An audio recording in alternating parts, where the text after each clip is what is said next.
완도와 더불어 함께하는 완도 주사랑교회. 오늘 우리에게 주신 거룩하신 하나님의 말씀은 골로새서 2장 6절에서 10절까지 말씀입니다. 제가 가진 성경으로 신약 326페이지에 있는 골로새서 2장 6절에서 10절 말씀, 우리 하나님의 말씀을 한 절씩 교독해서 읽고 마지막 절은 함께 읽겠습니다. 그러므로 너희가 그리스도 예수를 주로 받았으니 그 안에서 행하되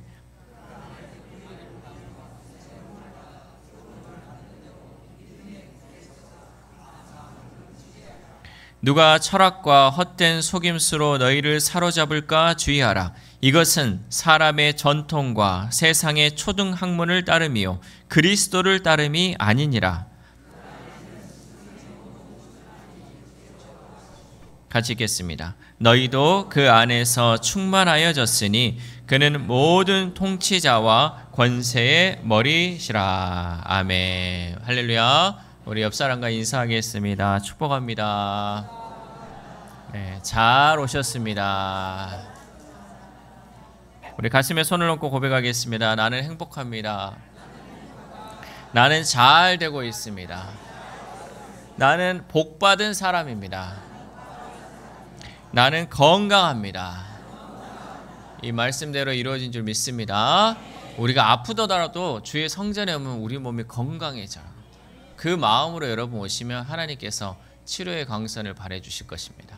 이 시간 우리 핸드폰은 다 꺼주시고, 핸드폰을 꺼주시고 잠시 꺼두셔도 좋습니다.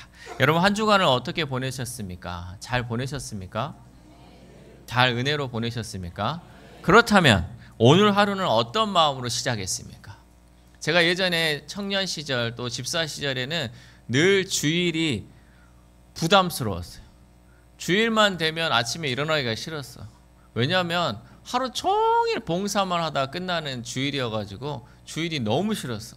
새벽 4시 반에 예배를 드리니까 새벽 4시에 일어나가지고 하고, 또 주방 봉사하시는 분들은 아침 일찍 와가지고 음식 만드느라고, 또 찬양팀들은 아침에, 교사들도 아침에 일하다가 오전 예배 드리고 오후 예배 드리고 어떨 때는 저녁 예배까지 드리면 이 주일이 밖에서 일하는 게 훨씬 더 나을 때가 있었어요. 그런 마음으로 여러분 교회에 오십니까? 아니면 기쁘고 감사한 마음으로 오십니까? 우리 교회는 그래도 기쁘고 감사하죠. 봉사를 더 많이 안 하기 때문에 우리 그런 게 있어요. 근데 여러분 봉사가 다가 아니에요. 봉사는요 자기의 달란트고 또 감사의 마음으로 하는 거지, 내가 무거운 마음으로 오면요 하나님도 기쁘게 받으시지 않아요. 우리가 주의 성전에 올 때는 늘 감사한 마음으로 와야 한다는 거죠. 혹시 우리가 살아가면서 여러분 마음 한구석에 이 공허함이나 이것만으로는 부족한데 무언가 더 있어야 하지 않을까 하는 이런 막연한 불안함을 갖고 살아가고 있지는 않습니까? 우리는 좋은 가정을 이루고 안정적인 직장을 가지며 나름대로 열심히 신앙생활하며 살아가도 문득 찾아오는 이 결핍으로 인해서 가슴 한 곳이 뻥 뚫린 것처럼 느낄 때가 있습니다. 그러니까 뭔가 안정적이고 뭔가 좋은 생활을 하는 것 같은데 어느 순간 보면요 이 가슴에 뭔가 하나가 비어있는 것 같은 생각을 할 때가 있다라는 거죠. 17세기의 프랑스의 천재 사상가 파스칼은, 여러분 파스칼은 많이 들어보셨죠?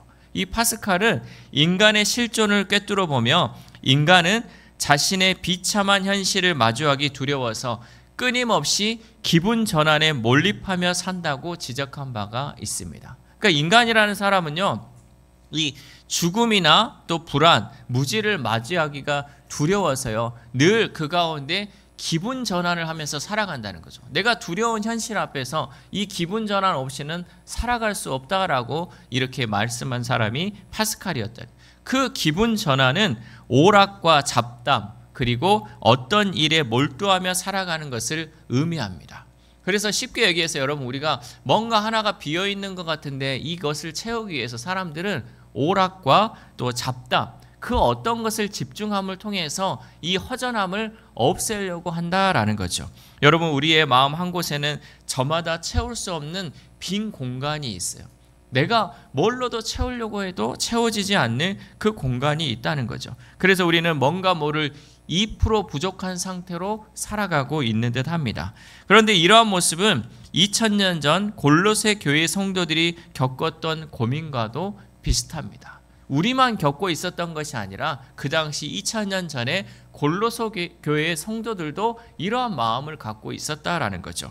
그들은 복음을 받았지만 세상에 더 매력적이고 더 지혜로워 보이는 플러스 알파를 제시하면서 그 성도들을 유혹했다는 거죠. 야, 너희들이 복음만 가지고는 살 수 없어. 이 뭔가가 더 있어야지 너희의 생활을 만족할 수 있어 라면서 세상은 계속해서 이 골로새 성도들을 유혹하며 나아갔다라는 거죠. 예수만으로는 부족해. 더 깊은 영적 세계가 있고 더 특별한 지식이 있으며 더 거룩해 보이는 규율이 필요해 하며 골로새 교회 성도들을 유혹했다라는 거죠. 오늘날의 이단들도 마찬가지입니다. 오늘날 이단들은 너 교회 생활하는데 이 교회 생활만으로는 부족해. 이 성경을 우리가 깊이 알아야 돼. 그러니까 우리랑 성경 공부를 하면 너 안에 부족한 것이 채워질 수 있어 라면서 우리를 유혹하고 있다라는 거죠. 예수만으로는 부족하다라고 강조하는 것이 바로 이런 이단의 가르침이다라는 거죠. 이 유혹 앞에서 골로새 교회는 뿌리채 흔들리고 있었습니다. 오늘 사도 바울은 바로 이 흔들리는 골로새 교회를 향해 그리고 오늘을 살아가는 우리를 향해 단호하고도 사랑이 가득한 음성으로 외치고 있습니다. 우리에게 필요한 것은 플러스 알파가 아니라 우리가 이미 받은 그 한 분 예수 그리스도를 더 깊이 아는 것이다 라고 말씀하고 있습니다. 그렇다면 어떻게 하면 세상의 헛된 속임수에서 벗어나 오직 그리스도 안에서 참된 충만함을 누리는 삶의 비결을 발견할 수 있을까요? 첫 번째는 충만한 삶은 그리스도 안에 뿌리 내리는 삶입니다. 우리가 충만한 삶을 살기 위해서는 그리스도 안에 뿌리를 내리는 삶을 살아야 한다라는 거죠. 골로새서 2장 6절 말씀 시작. 그러므로 너희가 그리스도 예수를 주로 받았으니 그 안에서 행하되. 아멘. 바울은 너희가 그리스도 예수를 주로 받았다라고 선포하였습니다.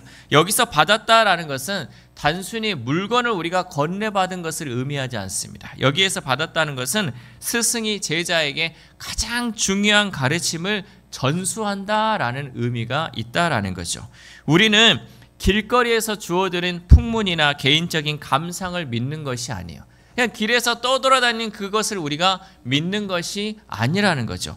사도들을 통해 전해 내려온 역사적이고 권위적인 이 복음, 예수께서 나의 주님이시며 왕이시다라는 위대한 전통을 물려받은 상속자들이다라는 거죠. 단순히 허공에 떠드는 그런 소문이 아니라 사도들을 통해서 전해 내려오는 그 역사적인 전통, 그것을 우리는 상속받은 자들이다라는 것이죠.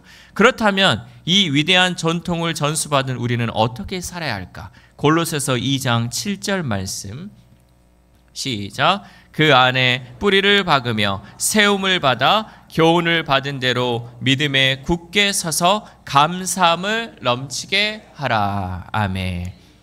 위대한 전통을 전수받은 우리는 뿌리를 박으며 세움을 받아 교훈을 받은 대로 믿음에 굳게 서서 감사함을 넘치게 하라라고 말씀하고 있습니다. 이 본문을 보면 우리는 두 가지 아름다운 그림을 그려볼 수 있습니다. 하나는 땅에 깊이 뿌리를 박은 뿌리 깊은 나무의 이미지를 떠올릴 수 있는 거죠.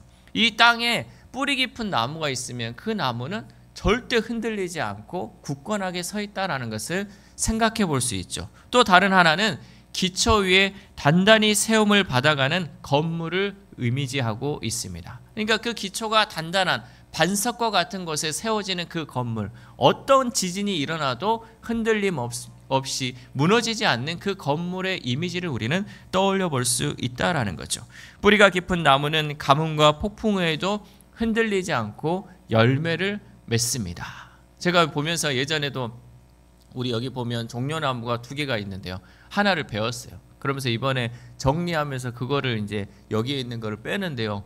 와, 그 뿌리가 얼마나 잘 박혀 있는지 와, 그러니까 이렇게 길쭉하게 세워져도 그 나무가 폭풍 후에도 넘어가지 않는 것이 뿌리가 견고하기 때문에, 그 뿌리가 얼마나 촘촘하게 맺혀 있으면 그 뿌리가 내려 있기 때문에 어떠한 폭풍우가 몰아친다 할지라도 흔들리지 않는 것을 볼 수 있었습니다. 또한 기초가 튼튼한 건물은 높이 올라가도 안정적으로 볼 수 있다는 거죠. 왜? 기초가 튼튼하기 때문에. 그러나 기초가 튼튼하지 않고 부실 공사를 한 건물들은 어떻습니까?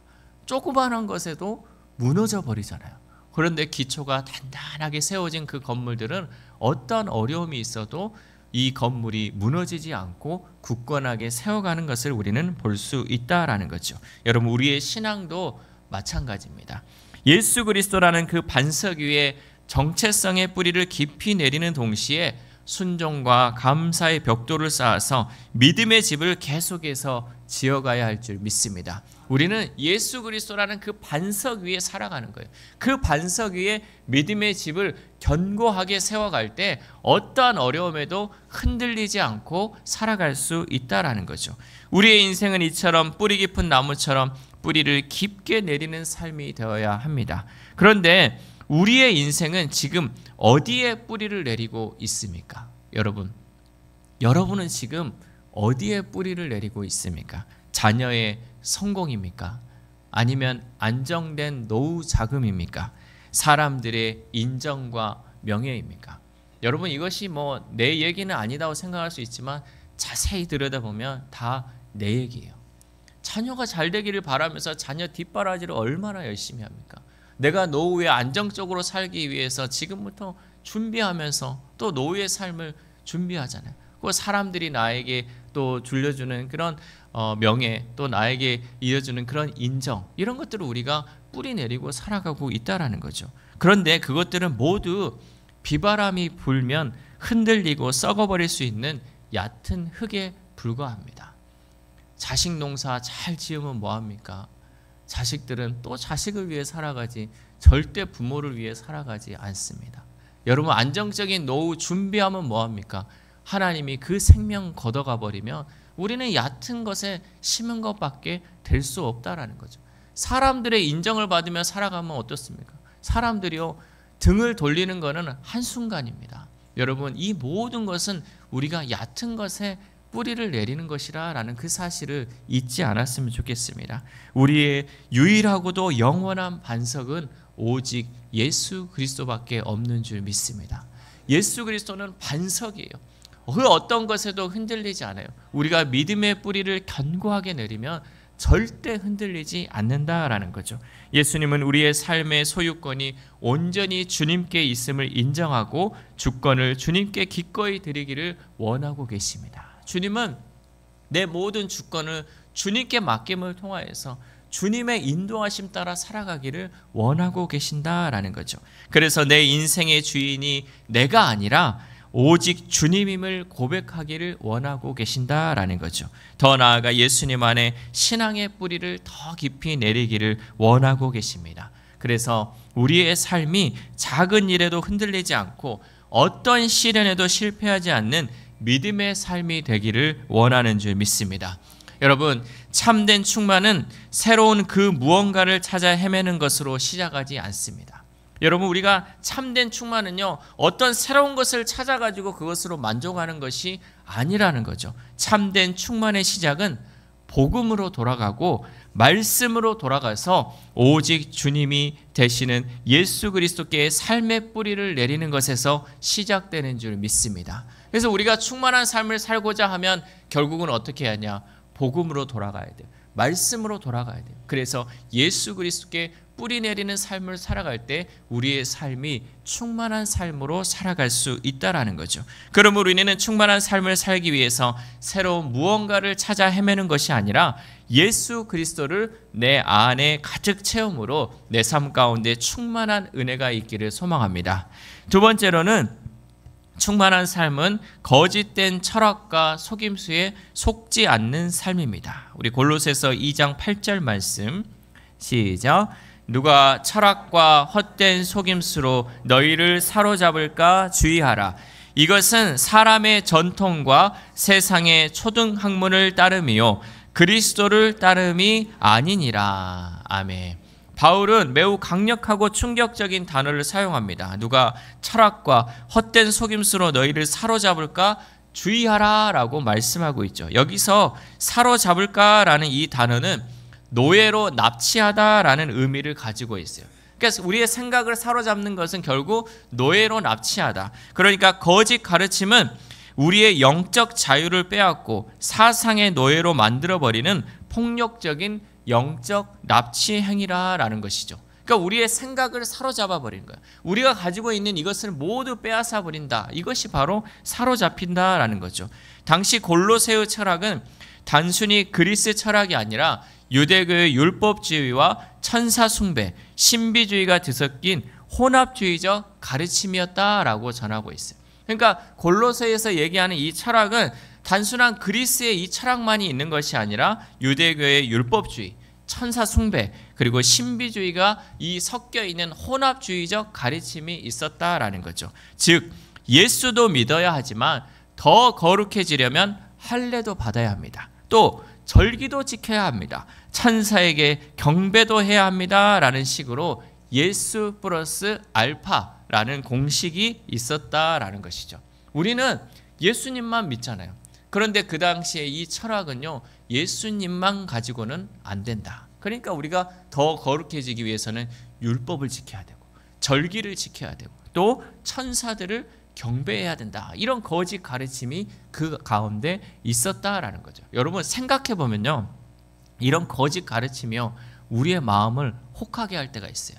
왜냐하면 내가 예수 그리스도로 충만하게 살지 않기 때문에 좀 전에 얘기했듯이 공허한 것이 있다 보니까 이것을 무엇으로 채울 수 있을까? 그래, 하나님의 말씀 율법으로 한번 채워보자. 하나님이 이거 하라고 말씀하셨기 때문에 이 율법으로 채워보자. 아니면 그래, 하나님이 정해진 그 절기를 한번 더 지켜보자. 그래, 하나님이 세우신 그 천사들을 우리가 경배해보자. 이런 유혹들이 우리에게 올 때 그것에 넘어갈 수 있다라는 거죠. 그러나 바울은 이 모든 것이 결국 사람의 전통과 세상의 초등학문, 즉 그리스도의 복음에 비하면 유치하고 초보적인 수준의 가르침이다라고 말씀하고 있다라는 거죠.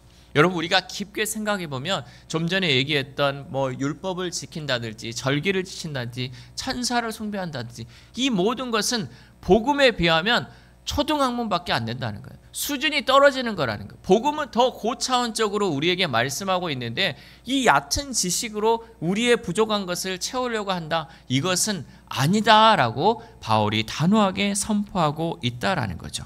여러분 세상의 거짓 가르침은 눈에 보이는 외적인 것들로 우리를 판단하게 하고 우리의 마음을 불안하게 합니다. 세상적인 게 우리를 불안하게 만든다는 거죠. 자, 쉽게 생각해서 우리 부모들이 자녀들을 가르칠 때 그러잖아요. 우리 자녀들을 믿음으로 가르쳐야지. 믿음으로 세우면 하나님이 지혜를 주셔서 우리 아이들이 정말 하나님의 뜻대로 살아갈 수 있을 거야 라고 알아요. 알죠? 근데 세상에 나가면 어떻습니까? 엄마들이 이 학원 좋더라. 이 선생님 잘 가르치더라. 이렇게 가면 좋은 대학 가더라. 이것에 여러분 휩싸이는 게 현실이라는 거죠. 우리 아이들을 믿음으로 세우고 정말 하나님의 말씀으로 바르게 가르쳐야지라고 우리는 알고 있어요. 그리고 그것으로 하려고 해요. 그런데 세상에 나가면 많은 유혹의 속삭임들이 있죠. 야, 그거 가지고 안 돼. 애들을 어려서부터 유학을 보내야 돼. 또 애들을 어려서부터 영어를 가르쳐야 돼 하면서 계속해서 한다는 거죠. 여러분 그렇게 해서 서울대 가고 좋은 대학 가면 어떻습니까? 결국 나밖에 몰라요. 하나님의 마음은 전혀 없어요. 예수님의 제자가 아니라 세상의 노예가 되는 삶을 살아가고 있다라는 거죠. 얼마나 안타까운 현실입니까? 그것은 여러분 초등학문에 밖에 안 된다는 거예요. 세상을 따라가는 그 삶, 유혹에 휩싸이는 그 삶은 온전한 그 충만함을 누리지 못하라는 거죠. 성공해야만 복받는 거야, 인정받아야 가치 있는 인생이야 라는 이 속삭임은 우리의 마음을 외부의 평가에 매달리게 하는 노예의 족쇄라는 사실입니다. 영국의 신학자 톰 나이트는 이 모든 것을 대안적인 군주들이라고 표현하였습니다. 세상은 끊임없이 그리스도가 아닌 다른 왕에게 충성을 바치라고 유혹합니다. 돈이 너의 왕이 되어줄게, 성공이 너의 왕이 되어줄게 라고 우리에게 유혹한다라는 거죠. 그러나 이 모든 것은 결국 우리를 더 깊은 불안과 공허의 노예로 만들 뿐이다 라는 사실입니다. 우리는 이 모든 가르침과 유행 앞에서 단 하나의 질문을 던져야 합니다. 이것이 과연 우리를 유일하신 주님이신 그 예수 그리스도께로 더 가까이 하는가, 아니면 그분에게서 멀어지게 하는가? 여러분, 세상적으로 아이들 잘 키우려고 하잖아요. 근데 그 방법이요, 주님을 가까이 하게 하고 있습니까? 아니면 주님을 멀리 하게 하고 있습니까? 이 질문을 여러분 던져볼 수 있길 바랍니다. 내가 정말 우리 아이를 살리기 위해 가고 있는지, 우리 아이를 죽음의 길로 인도하고 있는지. 여러분, 주님과 멀어지는 거, 주님과 떨어지는 삶은 결국 사망입니다. 우리는 어떤 길로 우리 아이들을, 우리 자녀들을, 또 우리가 그 길을 걸어가야 할지 이 시간 우리의 삶을 다시 한번 돌아볼 수 있기를 소망합니다. 충만함은 어떤 것이냐? 충만함은 지키는 싸움이에요. 믿음을 지키는 싸움이 바로 충만함이라는, 내 안에 예수 그리스도를 뺏기지 않고 예수 그리스도를 지키는 그 삶이 바로 충만한 삶인 줄 믿습니다. 세상은 교묘한 논리로 우리의 충만함을 약탈하려 합니다. 그러나 우리는 오직 예수 그리스도만이 우리의 유일한 주님이심을 선포하며 모든 거짓된 왕들의 유혹을 단호히 거부해야 할 줄 믿습니다. 그리하여 모든 거짓된 것들을 거부하고 오직 예수 그리스도를 통하여 채워지시는 충만함을 지켜나가는 우리의 삶이 되어야 할 줄 믿습니다. 마지막으로 세 번째 충만한 삶은 그리스도 안에서 이미 주어진 충만함을 붙잡는 삶입니다. 골로새서 2장 9절에서 10절 말씀 시작. 그 안에는 신성의 모든 충만이 육체로 거하시고 너희도 그 안에서 충만하여졌으니 그는 모든 통치자와 권세의 머리시라. 아멘. 모든 거짓 가르침에 대한 바울의 최종적이고 가장 강력한 대답이 9절에서 나오죠. 그 안에는 신성의 모든 충만이 육체로 거하고 있다라는 거죠. 모든 충만은 하나님의 지혜와 능력, 또 사랑, 거룩함, 신적인 본질 전체가 조금의 부족함이나 예외 없이 모두 그리스도 안에 있다라는 거죠. 하나님의 이 신성, 하나님의 이 모든 거룩함은요, 어디에 집중되어 있냐? 예수 그리스도 안에 있다라는 거죠. 이 영적인 것은 어떤 것에 흩어져 있는 것이 아니라 오직 예수 그리스도 안에 다 집중되어 있는 줄 믿습니다. 더 놀라운 것은 이 무한한 충만이 추상적인 개념이 아니라는 거죠. 이 무한한 충만이요, 우리와 똑같이 땀 흘리고 눈물 흘리셨던 역사적 인물인 예수의 육체 안에 실제로 거하셨다라는 사실이죠. 예수님은 신이시면서도 인간으로서 이 땅에 오셨어요. 그런데 그 안에 하나님의 이 충만함이 예수 그리스도 안에 실제하고 있었다라는 거죠. 하나님은 저 멀리 하늘에 계신 분이 아니라 우리의 삶의 현장으로 직접 찾아오시는 분이십니다. 이 모든 충만이 오직 예수 그리스도 안에 있다라는 사실이죠. 여러분, 다른 길은 없습니다. 다른 문도 없습니다. 그리고 다른 이름도 없습니다. 오직 예수 그리스도만 있는 줄 믿습니다. 그런데 우리는 이 공허함을 채우기 위해 쾌락을 쫓습니다. 그러나 세상이 주는 쾌락은 순간적이고 더 큰 갈증을 낳을 뿐이죠. 이거를 해가지고 내가 기쁜 것 같아요. 그러나 이걸로 만족하지 않다는 거죠. 이거보다 더 큰 쾌락을 찾는 것이고 더 목마르며 살아갈 수 있다는 거죠. 여러분, 우리가 목마르다고 바닷물을 마십니까? 바닷물을 마시면요, 더 갈증을 느끼고 그것으로 인해서 결국은 죽게 되어 있다는 거죠. 쾌락은 우리를 죽음으로 인도하는 것밖에 되지 않는다라는 거죠. 하지만 성경은 우리에게 더 높은 차원의 기쁨, 진리를 추구하는 영적 쾌락이 있다고 말씀하고 있습니다. 시편 119편 92절 말씀 시작. 주의 법이 나의 즐거움이 되지 아니하였다면 내가 내 고난 중에 멸망하였으리이다. 아멘. 주의 법이 나의 즐거움이 되지 아니하였다면, 그러니까 결국은 주의 법이 나의 즐거움, 하나님의 말씀이 나의 즐거움이 되었다라는 것이죠. 여러분, 참된 기쁨과 만족은 세상의 쾌락이 아니라 진리이신 예수 그리스도를 알아가고 그분과 교제하는 데서 오는 영혼의 희열인 줄 믿습니다. 우리의 문제는 무언가가 부족해서가 아니라 이미 우리 안에 계신 예수 그리스도라는 이 충만함을 바라보지 않기 때문이에요. 여러분, 충만한 삶의 비결은요, 뭔가를 더하는 게 아니에요. 여러분, 충만한 삶의 비결은 뭐냐면 내 안에 계신 예수 그리스도께 집중하는 거예요. 무언가를 집중할 때 우리는 그 충만함을 누릴 수 있다라는 거죠. 예를 들어서 여러분에게 뭐 큰 그냥 보석이 하나 있다고 생각해 보세요. 이 보석에 보석을 더해야 기쁨이 오는 게 아니에요. 이 보석에 집중을 하면요, 그것으로 오는 이 기쁨, 이 충만함이요, 다른 어떤 것으로도 채울 수 없는 그 기쁨이 있다는 거죠. 내 안에 예수 그리스도라는 보석이 있고요, 예수 그리스도라는 그 충만함이 있기 때문에 우리는 다른 것을 더해서 더하려고 하지 마시고 내 안에 있는 예수 그리스도께 집중함을 통하여서 충만한 삶을 누려야 할 줄 믿습니다. 어떤 것을 더해야만 오는 이 충만함이 아니라 예수님께 집중할 때 우리에게 충만한 은혜가 임할 수 있다는 거죠. 그러므로 우리는 다른 것으로 우리의 허전함을 채우려는 이 어리석음을 버리고 모든 충만의 근원이신 예수 그리스도 한 분께 우리의 시선과 삶을 집중함으로 세상이 줄 수도 알 수도 없는 참된 충만함을 얻기를 소망합니다. 사랑하는 우리 사랑교회 성도 여러분, 복음을 받은 우리는 예수 그리스도로 채워지는 충만한 삶을 살아야 합니다.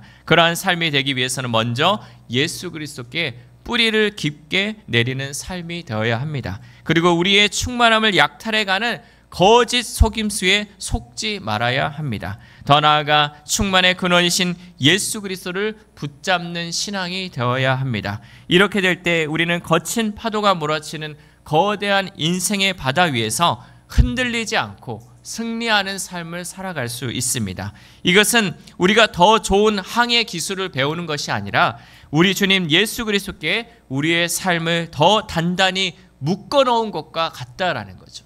예수님이 가는 그 길, 우리는 주님께 묶여 있으면 돼요. 주님께 가까이 하면 우리가 그 길을 우리가 헤치고 가는 것이 아니라 주님이 가는 그 길을 우리가 함께 걸어갈 수 있다라는 사실입니다. 그러므로 이제 세상에서 우리는 담대하게 선포할 수 있기를 바랍니다. 내게는 더 이상 플러스 알파가 필요 없다. 내게는 오직 예수 그리스도 한 분이면 충분하다. 이 고백이 여러분 믿음의 고백이 될 수 있기를 소망합니다. 이 믿음의 고백 위에서 예수님과 함께 충만한 은혜를 누리며 흔들리지 않고 승리하는 삶을 살아가는 저와 여러분 되시기를 주님의 이름으로 소망합니다. 기도하겠습니다.